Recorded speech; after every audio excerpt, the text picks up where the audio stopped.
recorded all of this stuff really good, right? So we've been talking about flow. I'm just going to repeat some of this so it's there for people who weren't able to join us tonight. The hello question had to do with, examples of being in the flow or words that would describe it. And then as examples, we had being at the potter's wheel, playing a serious game of chess, or being absorbed into watching playoff game, the Knicks play, right? Um, while tripping and falling and completely into that experience, speaking on stage and moving as one with the audience, or skiing moguls, being in a canoe with the paddle and the movement of being in the canoe, downhill skiing, cooking a complex dish and being completely into it, interpreting and sort of like that's where your complete focus is. I think what was said was forgetting everything else, uh, and then playing in a quartet, um, uh, dancing and feeling completely into the dance, and then sex. And some of the words that described it were uh, the experience of no separation, of flying, enjoyable, um, effortless, a piece of cake, transformational, um,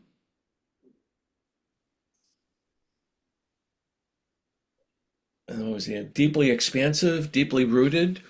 And then we were just talking about, and here's where I'm going to pin the video, right? I hope I got most of those. I know I forgot one or two. Um, we're talking about whether it's out of the body or if there's a better way to describe that. And I think the way you describe that, and I'm going to invite everybody to put yourself back on mute, if you would, right, which will save on the feedback thing. Uh, I think it's connected to that idea of being at one with what you're doing, like totally absorbed by it.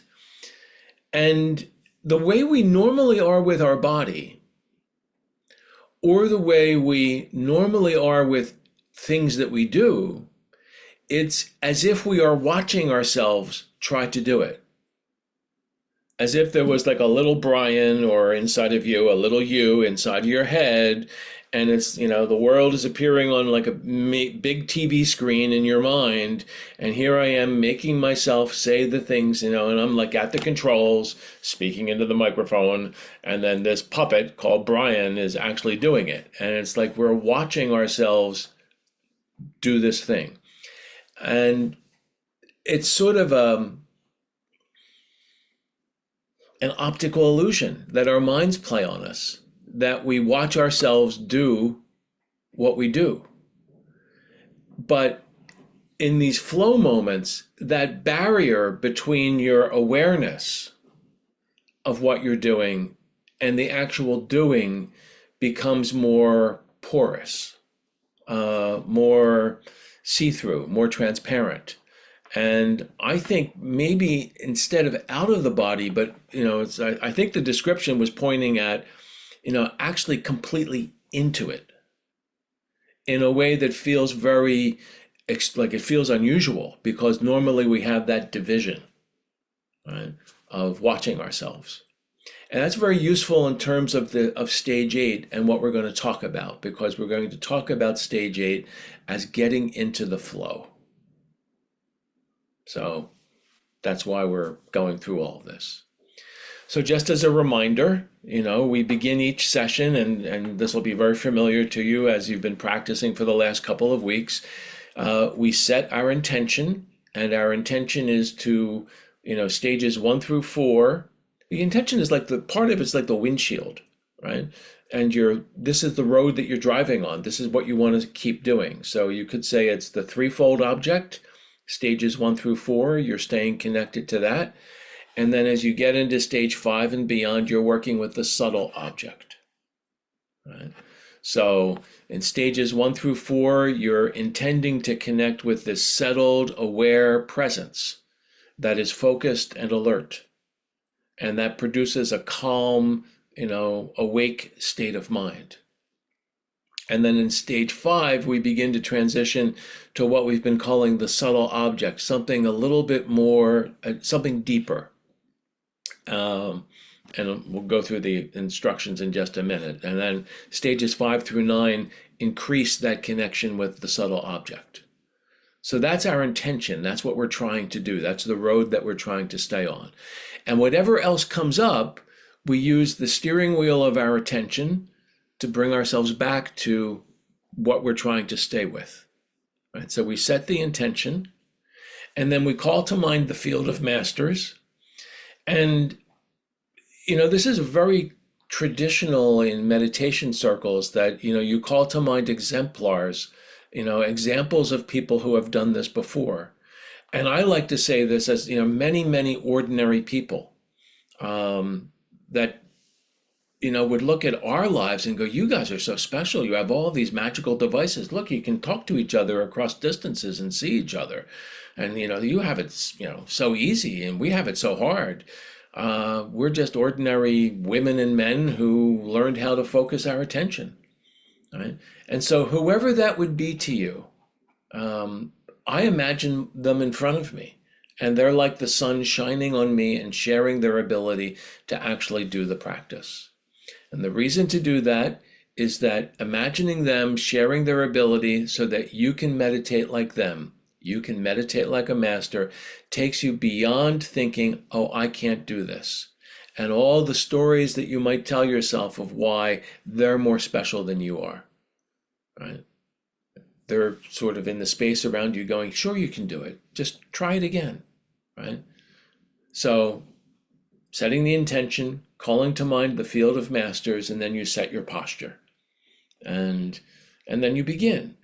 And in stage 1, so this is going to be very fast. In stage 1, you have the 3-pointed object. You're paying attention to the rising breath, the falling breath, and in between breaths, body.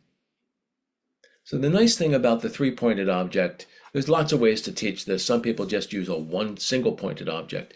But the 3-pointed object gives you something to pay attention to all the time. Right? And so, the task at stage 1 is to notice when you get distracted and steer back. So you're beginning to learn, oh, that's distraction, anything that's not focused on the 3-pointed object. Right? And then I have the ability to come back. In stage 2, the gas pedal idea is introduced, that you can give more energy.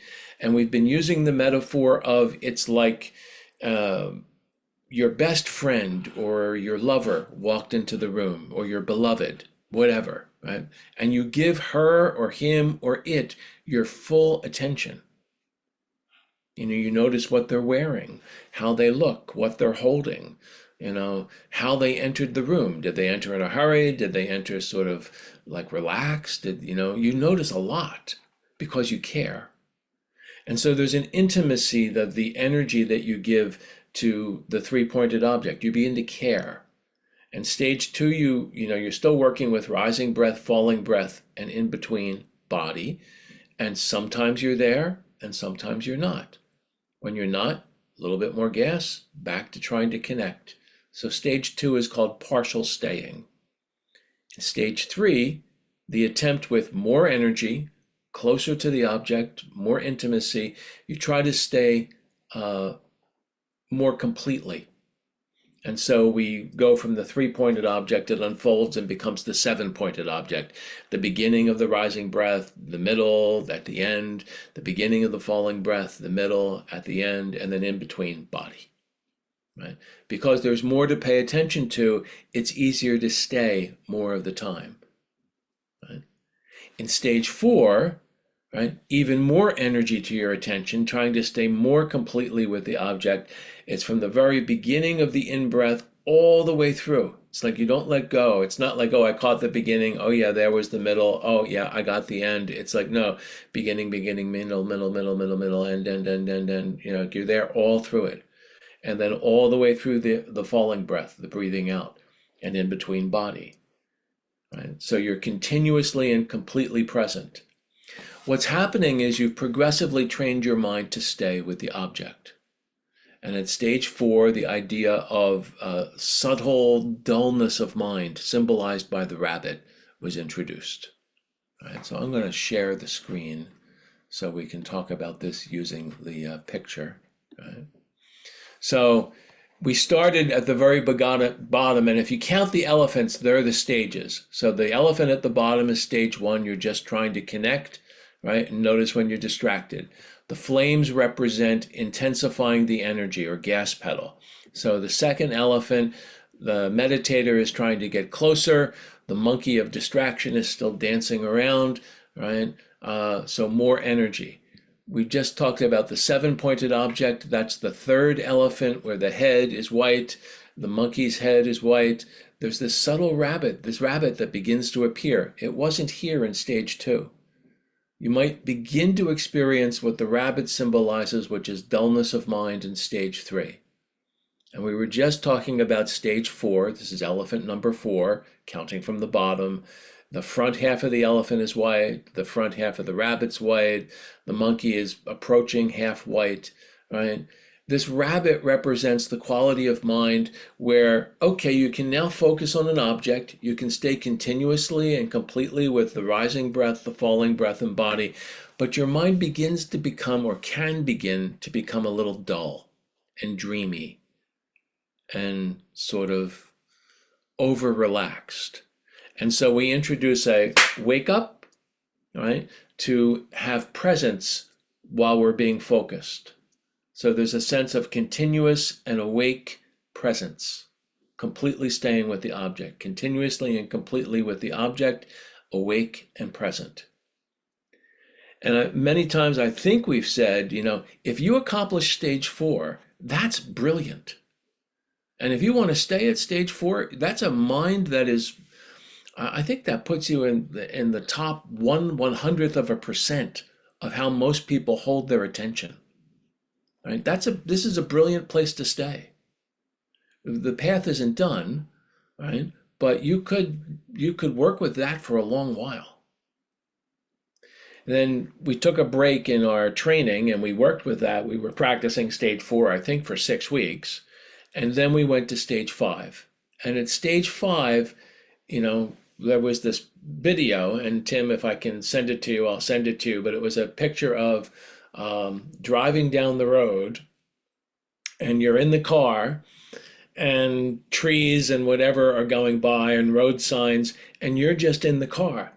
And the suggestion was that you could be aware that you were driving while you were driving. So you're completely, you know how to drive, you know how to stay on the road, your hands are on the wheel. Just because I'm going to ask you to relax a little bit, doesn't mean you drive off the road, right? So you're still driving down the road, you still have the gas pedal. In fact, you're going to give a little more energy.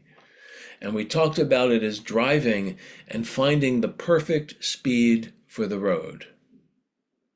So there's no, speed sign that says 60 miles or 100 kilometers, that's the speed that you're supposed to go at, or that's the maximum speed. It's like you find the speed of complete and total engagement for you, when the road is a delight to drive. And this is where we began to open to what I'm going to call tonight the flow. That complete and total engagement begins to open a connection to flow. And then the relaxed quality is also important. So you're not strangling the wheel, right? So here we are at the 5th elephant. So 1, 2, 3, 4, 5. The meditator's now in front, still has this rabbit on the back of the elephant, right? But the meditator is relaxed enough, it's like the meditator's now in charge. She or he is now in charge. They've got the steering wheel, they've got the perfect road speed that they're on, right? And then the suggestion was that if you lose that, because sometimes, and that's called we talked about the way to relax and open to that flow was to focus on knowing that you were meditating while you meditate. So,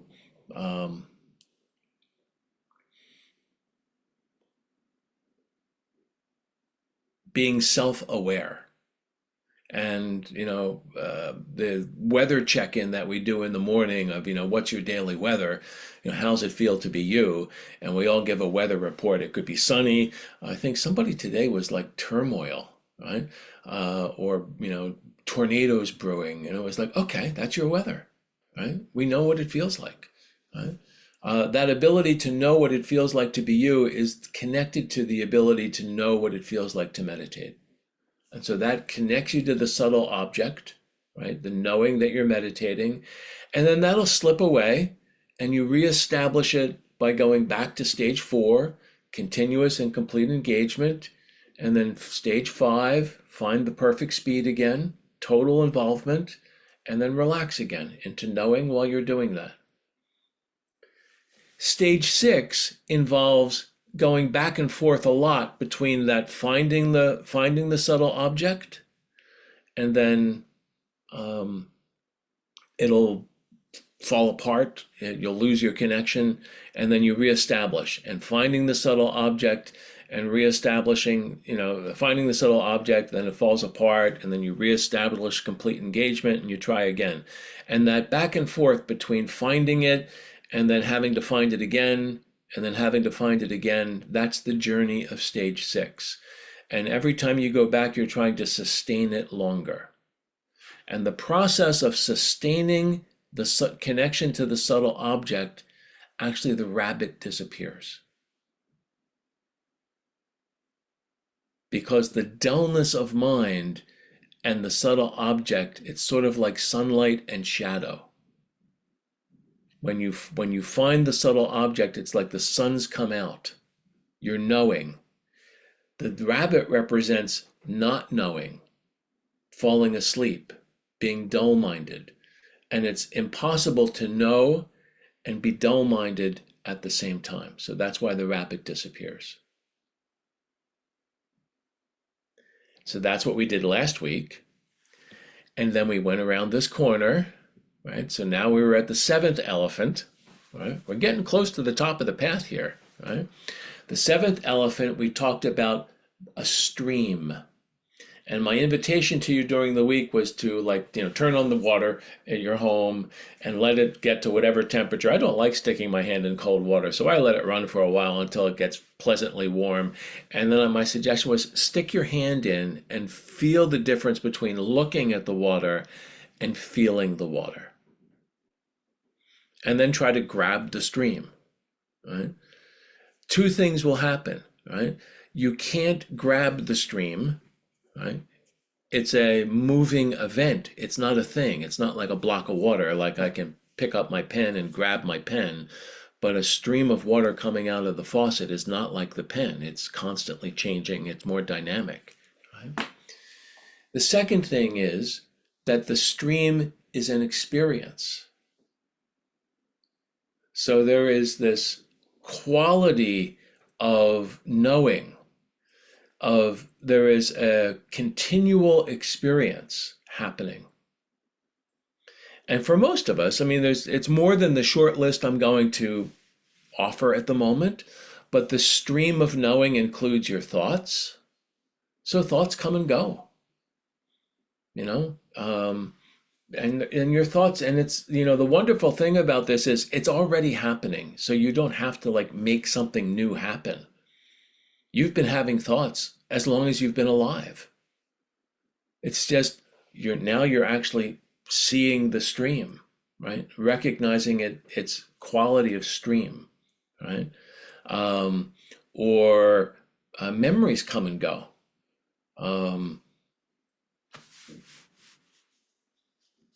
Earlier today, Margaret and I we had to go to Lunenburg, which is for those of you who don't live here, it's a lovely historic, heritage site town. And it's about 40 miles south of us. And it's a really nice drive. And it's maybe the 4th time I've been there in 3 months. And so I'm just remembering oh yeah, this road goes here and that comes next, and things pop into memory and then they leave. It's not really highly spiritual, Nobel laureate remembering. It's just ordinary remembering. So you could remember things from your deep past. You could remember things that happened yesterday. You could remember what's on your to-do list when you go home, right? So there's thinking, remembering, emotions. Emotions come and go. So you could feel happy, you could feel sad, could feel anywhere in between. And then it comes and then it goes. It has this streaming quality, right? And then physical sensations, right? So there's probably a lot more to that list, and I'm going to leave it at 4 of thinking, feeling, remembering, and sensing. And they are streaming by constantly as an experience, right? They are like the road that you're driving on. So I'm really mixing metaphors, and sometimes that makes this hard to follow. But, we've been talking about driving. The road is not just one thing, right? First, there's that tree going by, and then there's that sign, and then you've driven by another house, and there's another tree that looks like that first one. And, it has this moving quality, right? So part of why this particular program was called Entering the Stream was at this point, you're connecting to knowing and to the moving, alive quality of knowing. So that's taken us to stage 7. And here we are at stage 8.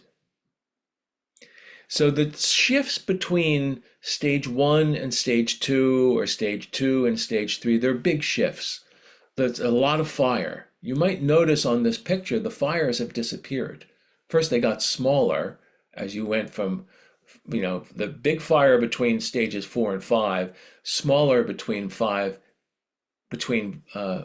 big fire between stage 3 and 4, a smaller one between 4 and 5, and an even smaller one between 5 and 6, and no more fire. Right? So the process of intensifying and adding more energy, it's not like the energy goes away, right? Oh, we talked about stage 6 as cruise control. I forgot that. Right? You're just cruising along in this sustained connection, and now you've entered the stream, right? You don't need to be adding more energy, right? Very small changes of intention produce a big change in result. So it's the difference between driving a really heavy vehicle slowly, where you have to really turn on the wheel to get the car or the truck to move. And if you're driving really fast, so here we've actually sped up quite a lot. Our attention has a lot more energy in it. A little change on the wheel makes for a big change with attention. So this will seem like a small shift, but it actually has a powerful result. So this was entering the stream.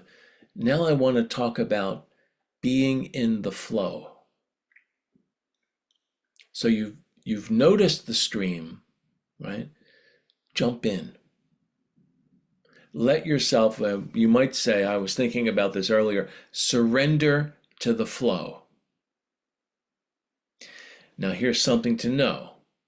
Surrendering to the flow does not mean following the thoughts or indulging the emotions or worrying about the physical sensations.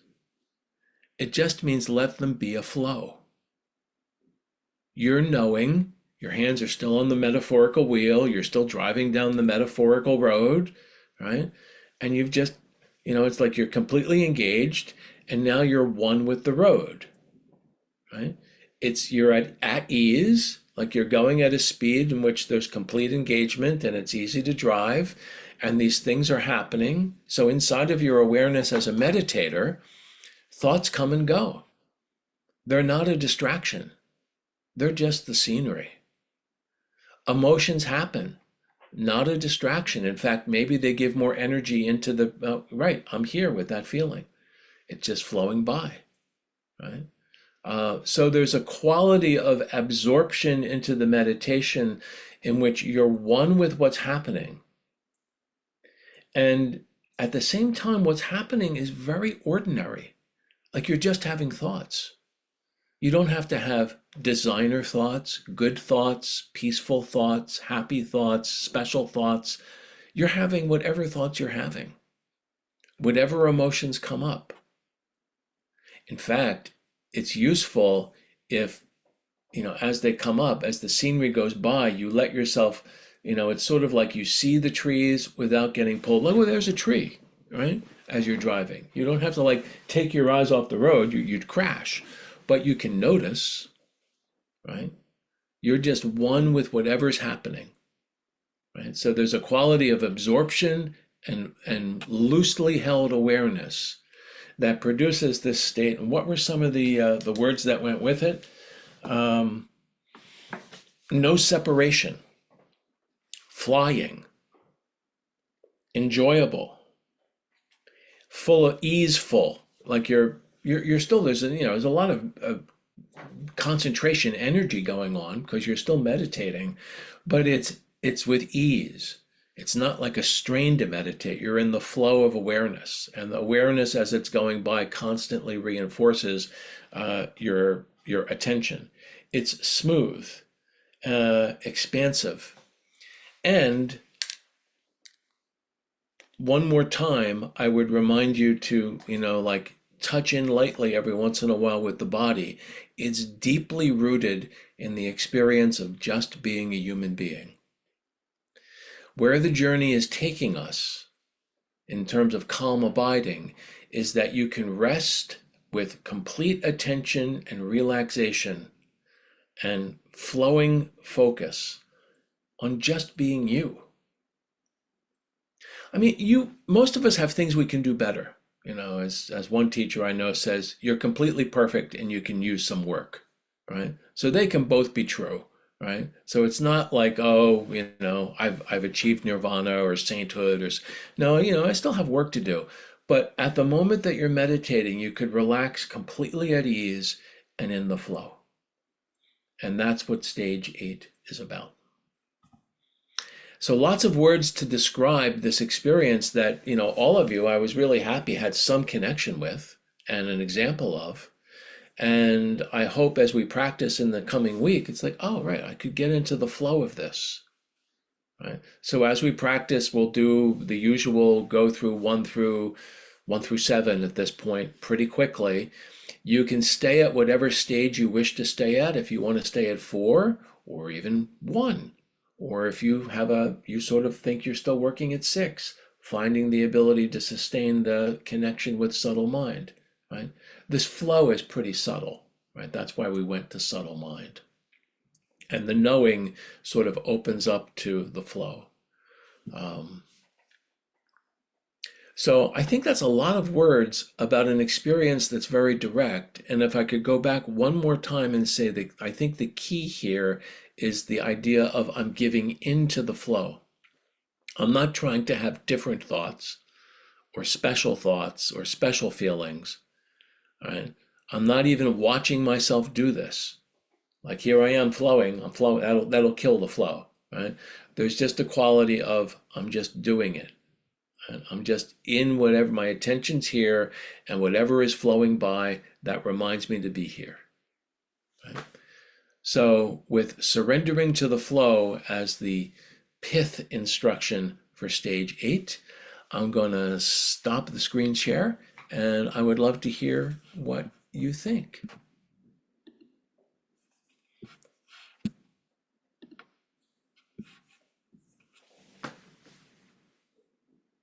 Robert. So as you were talking about entering the stream and Mhm. then being in the flow, I thought of the direct metaphor, which is to, step into the stream and then, lie down in the water. Right, And then I thought about the thoughts as fish. You right, can't hold on to, like, you can't grab it. And I mean, maybe you can, but let's assume you can't.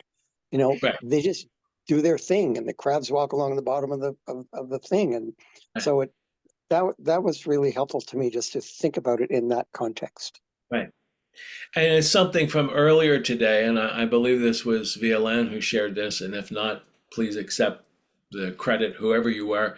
There are things under the surface like rocks or whatever that change the flow, and that's fine. That's what's in your particular stream. We're not trying to change the rocks, although maybe they'll change. That's not necessarily the point. We're just trying to be with the flow and acknowledge the fish and the everything else, the crabs, the rocks. Right? I thought about entering the flow of traffic. So I grew up in Philadelphia and I drove a lot on. So this would be, what is the main highway that goes through Toronto? Is it the 401? This would be the I-95 would be like the 401. And, if you get on there most of the day, it is pretty intense. There are thousands of cars per minute. And you have to like time your entry into the, so if we're staying with the car thing, you have to time your entry into the roadway. And then you're in a flow, and you're going as fast as you want to go, I hope, not being forced to go faster by somebody tailgating you, but also not going so slow as to be dangerous. You find what works for you, right? And then and that was in some places an eight or 10 lane wide highway, right? And there's cars all over the place, and you're in and out of the stream, and there's a flow, right? Sometimes your awareness is like that. And the secret to that kind of driving, the picture we had, Tim, of driving was like one car on a nice country road. But that's not always how it is to be inside of your mind or my mind. Sometimes it's more like entering the 401 or I-95. There's a lot of stuff happening, right? And we don't have to fight with the traffic. We just have to find the flow, right? So we're trying to find the flow. Oh, something I did also want to say about that. There's something about finding the flow. And it's hard to say this without sounding like a promise. So it'll sound like a promise. It connects you to something deeper, right? Like you find the flow, and then there's a depth of what's happening that's available. But let's find the flow first.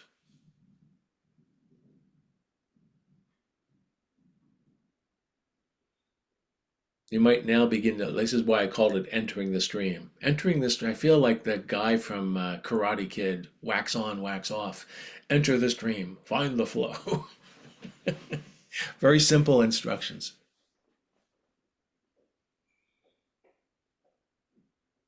Helena, Oh, simple instructions are always so they're the difficult. worst.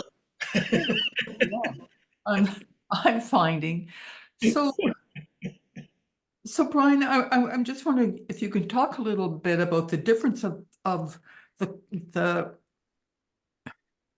when I'm driving down the highway, when I have that metaphor and the thoughts come and you see the signs and everything, you're not paying attention to them. So how is that different from entering and surrendering to the flow, because the thoughts are still always coming? Are the thoughts getting like in the picture that you showed us, is the fire burning less, so the thoughts are not as big as before? Again, I'm just a little So, confused about the yeah, metaphor. yeah. So let's just stay with the driving metaphor, right? So let me, just for, this will take me just a second to get this. I'm going to get my little driving movie if I can get it to pull up here. Um, there, it's opening. This is a nice way for me to stall and think of my answer while I'm getting this thing to open. So here we go. Share the driving one, right? So Tim, this was the image we've been using. Hopefully you can see the driving movie, right? Yes. So you're So we've talked about this is like connected to finding the subtle object, and you're not trying to make the trees and the road signs go away, but you're noticing them and you're aware while the driving is happening, you're aware that the car is moving, that you're driving, your hands on the wheel, right? This is your connection to the subtle object.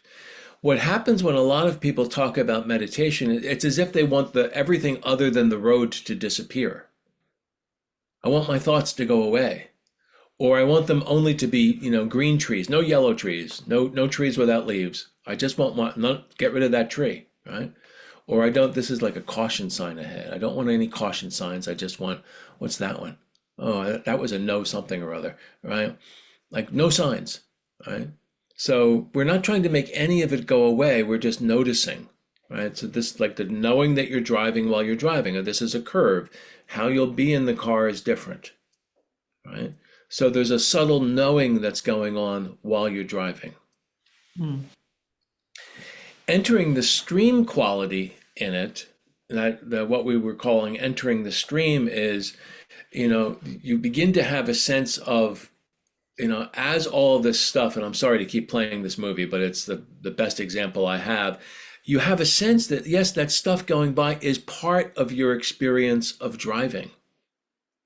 So if the trees and the signs represent your thoughts and your emotions and your memories, as they come in and out, they appear and disappear like they're going by as you drive, that's just part of the experience. You're not trying to make them go away, but you're also not turning and following the tree, or you'll drive off the road, right?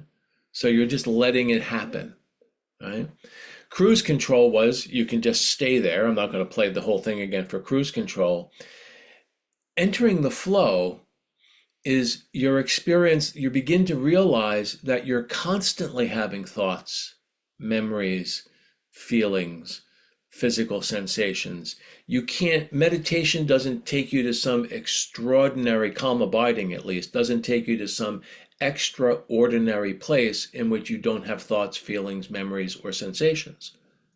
You're actually in your body, very present while all of this is happening. And the fact that they're going by and your attention is loosely focused on breathing in, out, and body, right? You can just relax into it and let it deepen. And as they flow by, that's what it is to know. I'm just in this flow of continuously changing dynamic experience of having an awareness. So the reason I went down that whole long production is like many meditators try to not have thoughts or to only have special thoughts or good thoughts or right or to stop thought, right? And we're not trying to do any of that. We're just resting in a very everyday, so ordinary in that sense. Like this is what it's like to be a human being.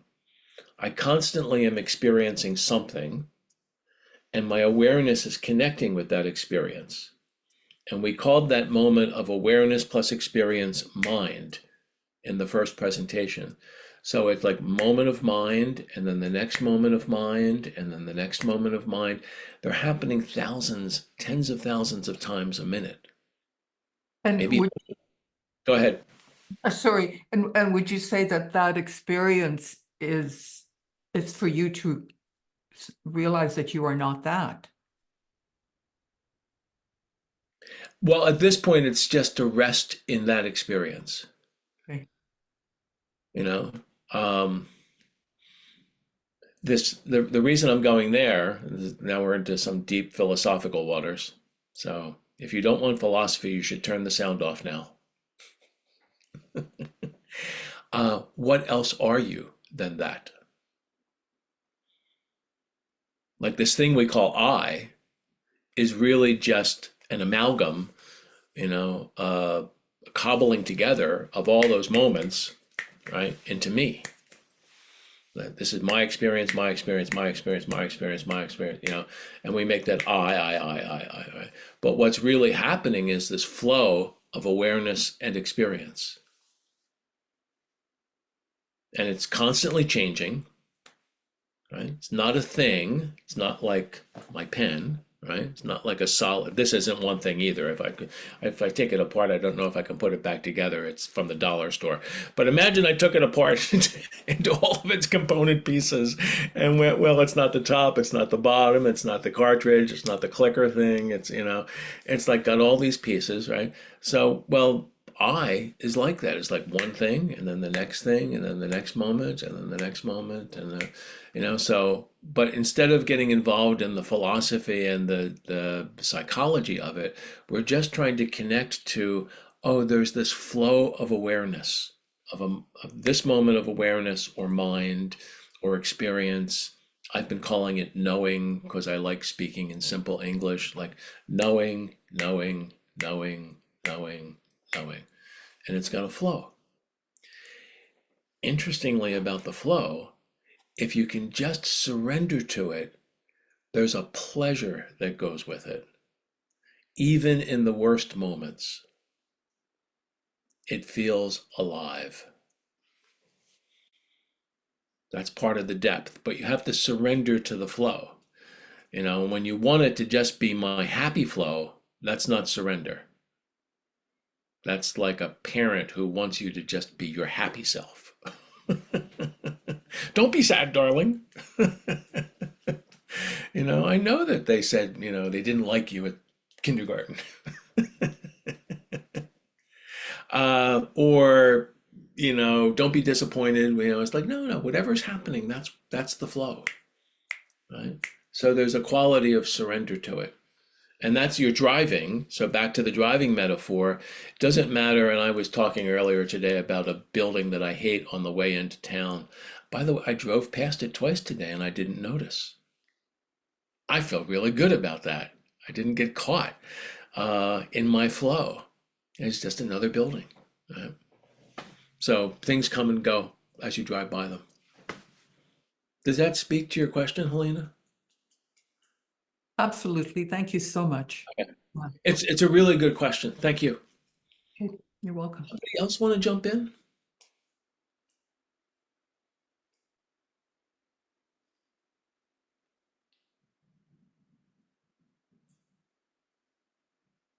This VLN. I was actually going to say that Halina probably knew that, when sometimes when you speak and you're coming to make a point, it feels like something is happening and it's almost like the words are being put in our mouth. And I felt that's really being in the flow. And sometimes it's funny, it happened a few times, but I remember that was a few months ago. I was at the ceramic museum and the woman looked at me and she said, I hope you have something to write or record what you just said. And it happened a few times. And I feel something happens in me and something takes over. Mhm. That's the best I can say. Yeah. Yeah. There's so much, it's interesting if you want to like read things on flow, that would tell you a lot about what we're working with here. It's exactly what you said, and things sort of happen on their own. It's like the words coming to you. Here's something that a lot of people say when they're in the flow. Their experience of time changes. And so you might be sitting and we've been sitting for 20 minutes and 20 minutes might flash by. There's no guarantee that the time changes fast. 20 minutes might seem like 20 years. Because you've stepped out of watching yourself, right? You're not like watching the clock, you're just in the flow. And it'll feel like however long it feels. But sometimes you have that experience in it. So there's a surrendering to, I'm just what's happening now, and I hope you can trust that my Apple meditation iWatch timer or whatever will like ding at 20 minutes and I'll sound the bell. I won't have completely surrendered so far that like 3 hours have gone by and one of you has to unmute and go, Brian, I think we're done. I did have that once in a meditation practice. I was at a daton and the timekeeper fell asleep, but they were so good, they looked like they were still awake. And it was like 2 hours it was excruciating. We're like, somebody please go see if they're still alive, because they need to hit the bell so we can get up and walk.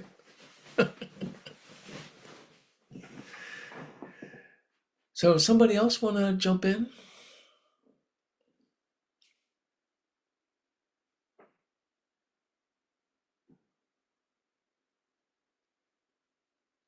Okay.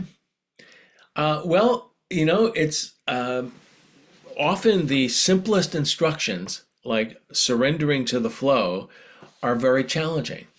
And, tomorrow when we pick this up, so we'll be practicing at 8 a.m. and 12 noon Atlantic. So those of you on the Pacific coast, that's 8 a.m. Pacific. And if you're in other time zones like Atlanta, that's 8 a.m. Atlantic is 7 a.m. Eastern, etc. So I'll send the link, and tomorrow might be we'll keep alternating. Like some days I've been guiding through the stages, and others I haven't. So we'll continue to do that, and we'll have chance to explore the flow. And of course, you're welcome to, practice at whatever stage you want to practice at. So I look forward to seeing you tomorrow. And, maybe one last thing, like, this was a course in the 9 stages, and you might find that, you're comfortable at stage 6. Well, then you could regard what we're talking about now as a preview of coming attractions, like about it, and it's a road that you can drive down in the future. So there's no hurry to get to this stage. But if you want to, that's what we'll be exploring tomorrow. So having said that, I look forward to seeing you all tomorrow morning.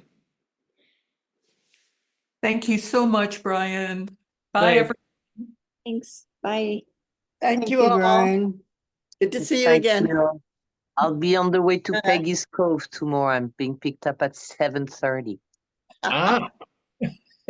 Funny, yeah. Well, enjoy the drive. It's a beautiful drive. Enjoy. Yeah, I know. I said to my friend, that's funny. I talked about you to them the other day and stuff. Anyway, cool. Excellent. Enjoy All right. your day. Thank you. Bye. Good night.